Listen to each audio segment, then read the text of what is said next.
Ha sido para mí durante muchos años una fascinación el libro de Hechos. Durante un tiempo fue posible estudiarlo profundamente durante una época cuando pude también compartirlo con otros, con estudiantes. Así que para poder volver a los hechos, el privilegio de abrir la palabra y compartirlo esta mañana es una experiencia especial para mí esta mañana. Se llama la reflexión esta mañana un hueco en las nubes. Un hueco en las nubes. Ahí está. Un día como hemos vivido antes, seguramente en el campo, cuando salimos, todo el cielo lleno de nubes negras, pero hay un hueco, hay un espacio donde brilla el sol y ahí calienta la cabeza. Disfrutamos unos momentos de gran placer, pero vemos las nubes negras alrededor. Estamos estudiando esta mañana un pasaje de Hechos donde comenzamos a ver las nubes negras. Es un tiempo donde vemos persecución ya en capítulo 4 y va intensificándose. Pero hay un momento en un pasaje de Hechos que vemos esta mañana que es un momento especial. Es un momento cuando la iglesia está viviendo en comunidad con mucha compasión y compartiendo sus cosas. Pero antes de llegar al pasaje, vemos esto. El libro de Hechos es un libro histórico que funciona como un eslabón entre los 4 evangelios y las epístolas de Pablo. Eso es muy importante entender. Entonces tenemos por un lado 4 evangelios. Los miércoles estamos estudiando Lucas, donde vemos algo de la vida y la enseñanza de Jesús. Y existe más, por supuesto, que hablan de la vida, la enseñanza, la muerte y la resurrección de Jesús. Llegamos a Hechos y vemos la consecuencia de lo que ocurrió en los evangelios. El Cristo resucitado, trabajando ahora a través del Espíritu de Dios en la iglesia nuevita, 0 kilómetros, recién comenzando, y los apóstoles aprendiendo, experimentando cosas. Y luego, después de Hechos, vienen las epístolas. Epístolas donde sacamos la doctrina, la enseñanza, las instrucciones en cuanto a la vida cristiana. Y si queremos entender las epístolas, es importante volver a los Hechos, porque muchas de las epístolas o cartas que Pablo escribió, 13, 14, no estamos muy seguros en cuanto a uno, pero casi cada carta tuvo sus raíces, su comienzo en Hechos de los apóstoles. Entonces, cuando estudiamos la carta a los Filipenses, mejor abrir la Biblia en Hechos capítulo 16, porque ahí vemos el comienzo de la iglesia. Y Entonces, Hechos, libro histórico de mucha importancia entre los evangelios y las epístolas. Luego, Hechos no es una novela histórica. Una novela histórica, por supuesto, saben lo que es. Es una novela que se basa en ciertos detalles históricos.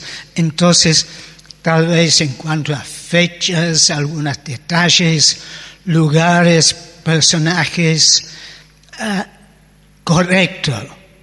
Pero el resto es ficción. Entonces el autor toma un periodo en la historia, habla de personas conocidas y va agregando cosas que ella inventa. Lucas no escribió una novela histórica, más bien es la verdad. Él era investigador, historiador, teólogo, médico muy serio, que con mucho cuidado, investigaba todas las cosas que descubrimos leyendo Hechos. Calvino, teólogo muy conocido, murió muy jovencito, pero académicamente muy dotado, dijo, si la lectura de este narrativo, lo que vamos a leer ahora, no nos conmueve, pues tenemos corazones más duros que el hierro. Todo lo que vamos a ver ahora debe desafiarnos, conmovernos, hacernos pensar. Entonces estamos en Hechos capítulo 4 y terminando el capítulo con esto. Todos los seguidores de Jesús tenían una misma manera de pensar y de sentir. Todo lo que tenían lo compartían entre ellos y nadie se sentía dueño de nada. Llenos de gran poder, los apóstoles enseñaban que Jesús había resucitado. Dios los bendecía mucho y no les hacía falta nada, porque los que tenían alguna casa o terreno lo vendían y entregaban el dinero a los apóstoles. Entonces ellos lo repartían y le daban a cada uno lo que necesitaba.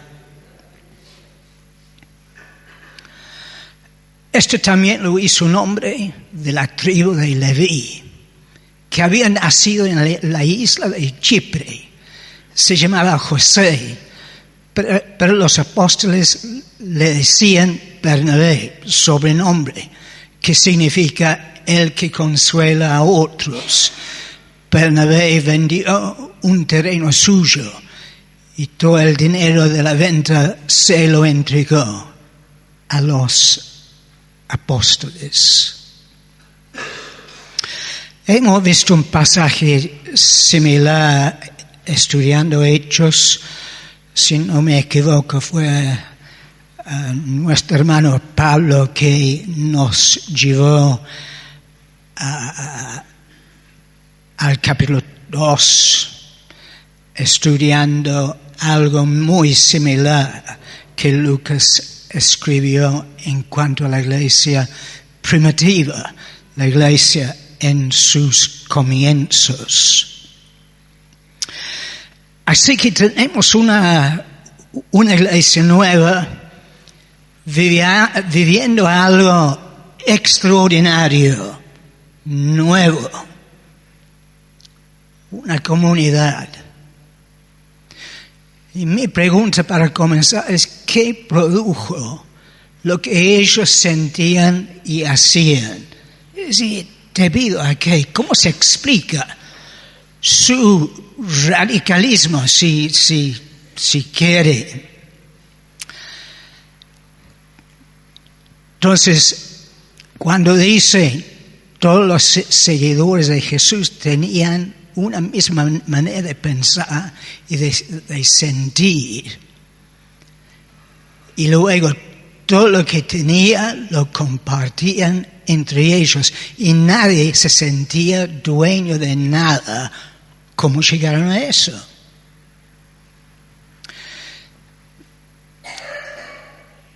Quisiera compartir mis pensamientos sobre el tema y son tres razones que veo que nos ayuda a entender lo que ocurrió en la iglesia primitiva.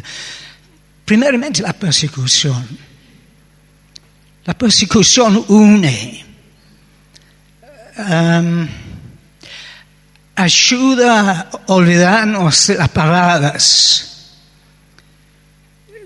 Cuando la iglesia está luchando para sobrevivir, cuando hay oposición, es un momento cuando el pueblo de Dios se olvidan de cuál denominación pertenece y las diferencias entre una cosa y otra y la unidad, el compartir. Eso ocurrió en capítulo 4 con Juan y Pedro en la cárcel, la persecución. Y intensifica. Recién terminamos capítulo 4, Lucas no puso los capítulos. Entramos ahora en capítulo 5, cuando todos los apóstoles están en la cárcel. Parece. Llegamos a capítulo 6 y llevan preso a Esteban. Capítulo 7 lo matan. Las autoridades, los líderes religiosos. Capítulo 8 comienza una gran persecución. Entonces, nubes negras.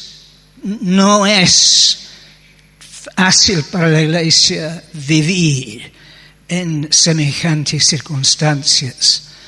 Pero vemos ese hueco. La iglesia disfrutando algo intenso, especial.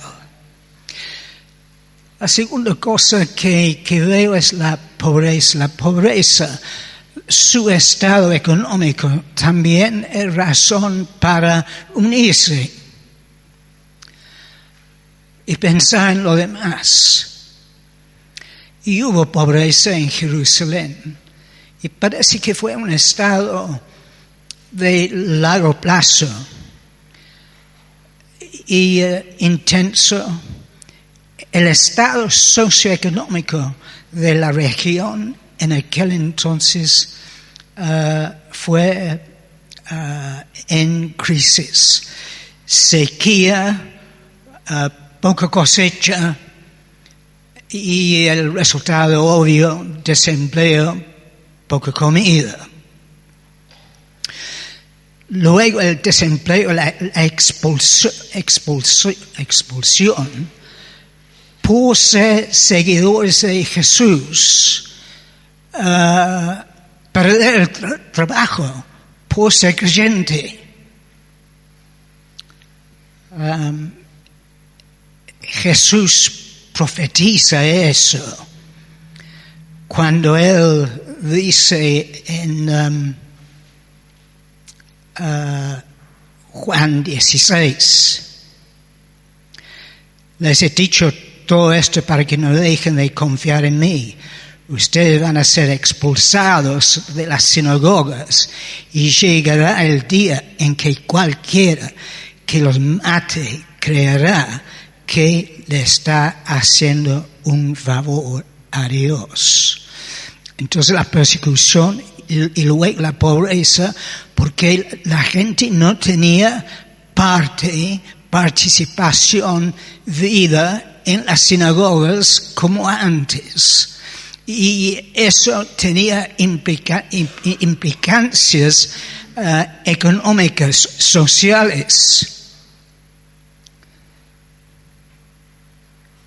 Es notable que en las epístolas Pablo sigue hablando sobre la pobreza de Jerusalén.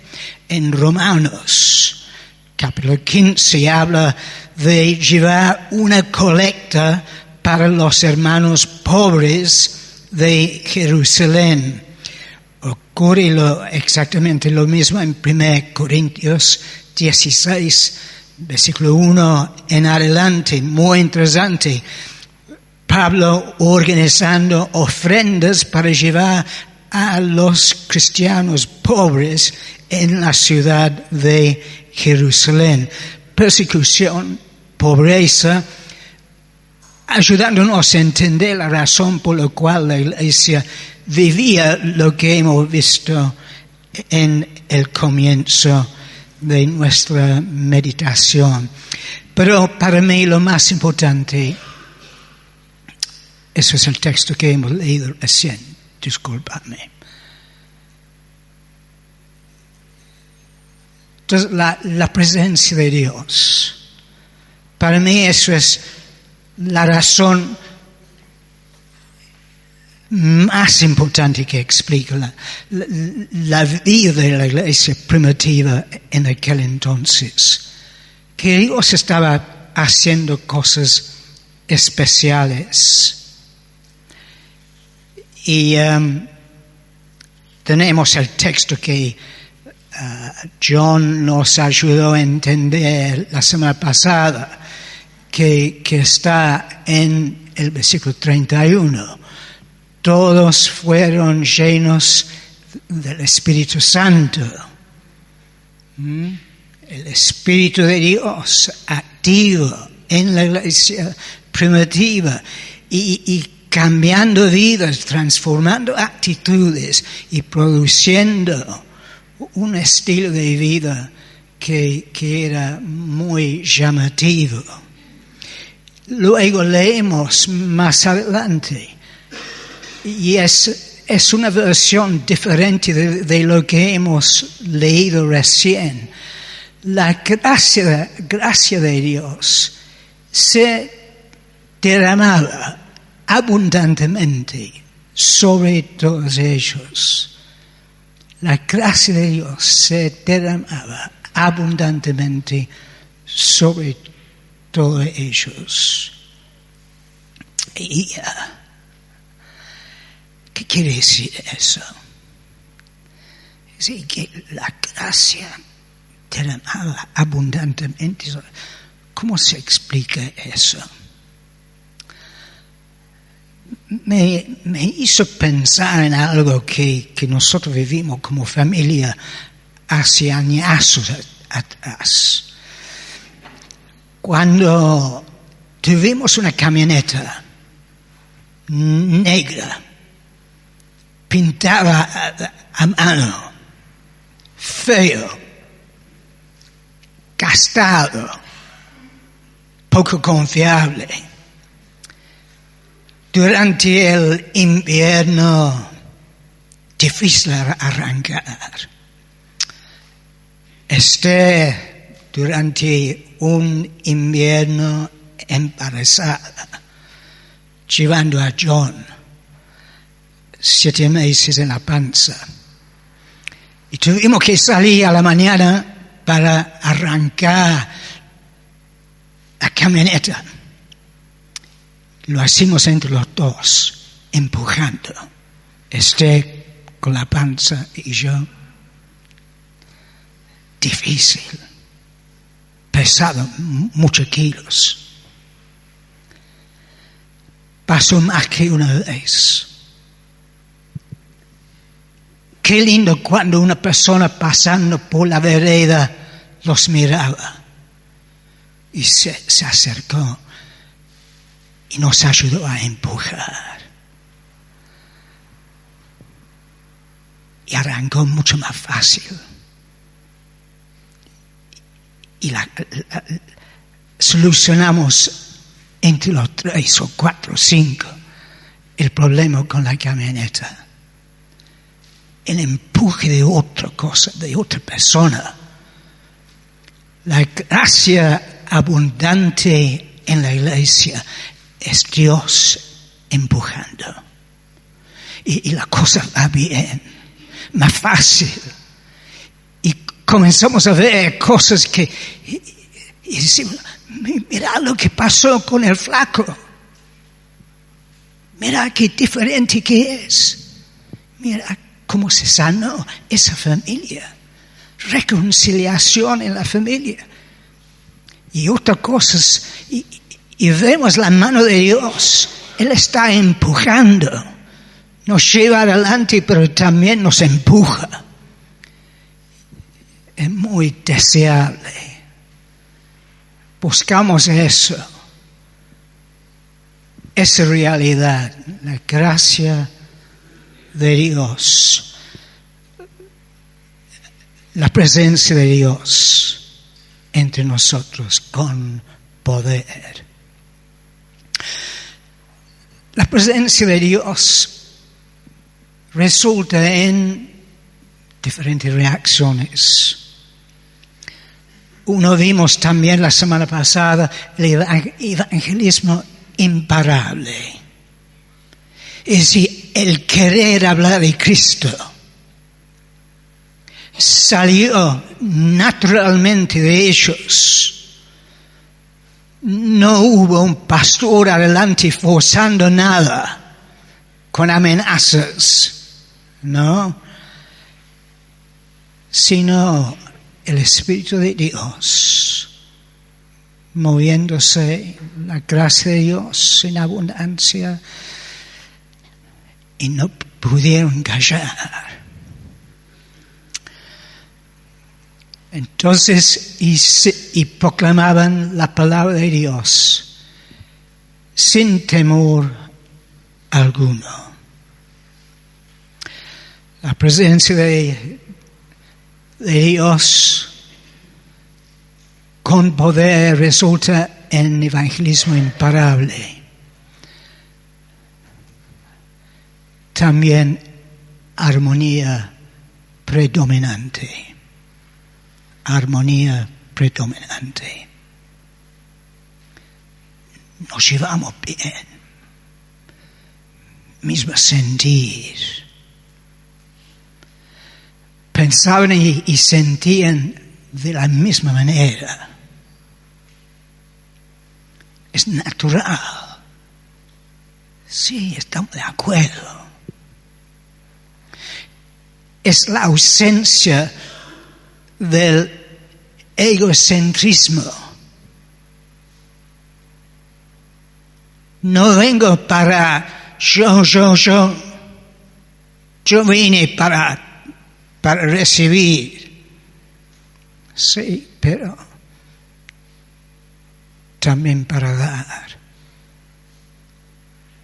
Y para que mi vida sea fuente de paz y armonía entre lo demás. El Salmo celebra la armonía. No hay nada más bello ni más agradable que ver a los hermanos vivir juntos y en armonía. Es interesante que también en una forma un poco más primitiva, sencilla, existió en el Antiguo Testamento con David, el rey. Comienza diciendo, después de esto, y si queréis entender y saber lo que quiere decir eso, hay que buscar el pasaje y leer lo que se lee antes. Todos los israelitas y sus líderes se reunieron con David en Hebrón y le dijeron, Su Majestad, nosotros somos familiares de usted, queremos que sea nuestro rey. Aun cuando Saúl era rey, usted era el verdadero líder de Israel. Ahora se ha cumplido la promesa de Dios de que ustedes llegarían a ser nuestro líder y nuestro jefe. Entonces David hizo un pacto con ellos y puso a Dios como testigo. Por su parte, los líderes de Israel derramaron aceite sobre la cabeza de David y lo declararon su rey. Así cumplió Dios lo que había prometido por medio de Samuel. Entonces, es un mismo sentir. Es armonía. Son hombres brutos de guerra, pero sus corazones unidos para ser David el rey de todo Israel. Armonía predominante. La iglesia primitiva en ese hueco, en las nubes negras, vivía eso. La presencia de Dios resulta en enseñanza transformadora. Vemos esto. Llenos de gran poder, los apóstoles enseñaban que Jesús había resucitado. Una mezcla tremenda del poder de Dios, la gracia de Dios, el Espíritu de Dios, más la verdad en cuanto a la resurrección de Jesús. Enseñanza que cambiaba la vida de los oyentes. Cada persona que pase adelante para compartir la palabra de Dios tiene, digo yo, en representación de todos aquellos que predicamos acá, tenemos un gran deseo de ver la enseñanza que nos lleva la mitad de la semana para preparar cambiando vidas. La transformación de la congregación es el anhelo más grande del predicador de la iglesia en aquel entonces, a través de la enseñanza de los apóstoles. Otra cosa, la presencia de Dios resulta en compasión y generosidad sacrificial. La iglesia primitiva vivía eso. Dios los bendecía mucho y no les hacía falta nada, porque los que tenían alguna casa o terreno lo vendían y entregaban el dinero a los apóstoles. Entonces ellos lo repartían y le daban a cada uno lo que necesitaba. Así que eso vivían ellos, lo que más que uno ha llamado comunismo cristiano. Impresionante lo que ellos experimentaban en ese hueco, en las nubes negras de persecución y pobreza. Pero Lucas es también muy honesto. Terminamos inmediatamente capítulo 4 y entramos en capítulo 5 y vemos que vivir eso fue muy difícil para sostener. Capítulo 5, la iglesia comienza con problemas internos y tiene que ver con eso.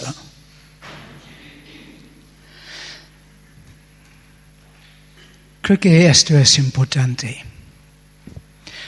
Lo que la iglesia hizo en Jerusalén en aquel entonces fue su manera radical y particular de resolver las necesidades puntuales entre ellas. No se ve nada similar en ninguna otra iglesia en los Hechos de los Apóstoles. En ninguna parte de las epístolas donde encontramos la doctrina de Pablo, ni en ningún otro libro del Nuevo Testamento se enseña como norma la venta de propiedades y el reparto de las ganancias. Pero sí, en una multitud de pasajes hablan de la compasión y generosidad. Y eso es donde entramos nosotros. La generosidad y la compasión tiene que dominar la vida nuestra como congregación. Y cómo lo expresamos depende mucho de las circunstancias y las necesidades que prevalecen.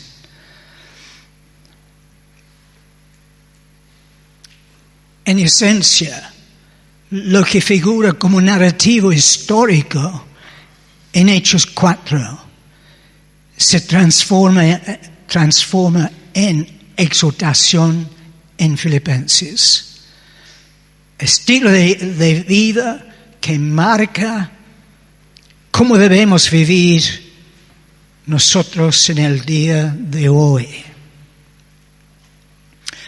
Si Cristo les ha dado a ustedes poder para animar a los demás, si el amor que ustedes tienen los lleva a consolar a otros, si todos ustedes tienen el mismo espíritu y son compasivos, les pido que vivan en armonía y que se aman unos a otros.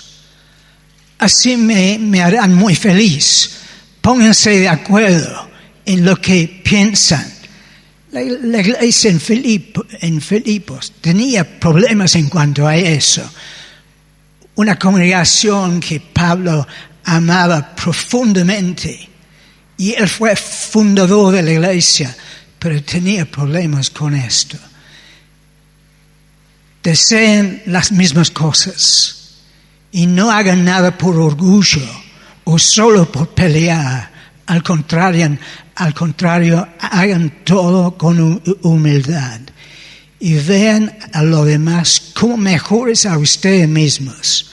Nadie busque el bien solo para sí mismo, egoísmo, sino para todos. Tengan la misma manera de pensar que tuvo Jesucristo.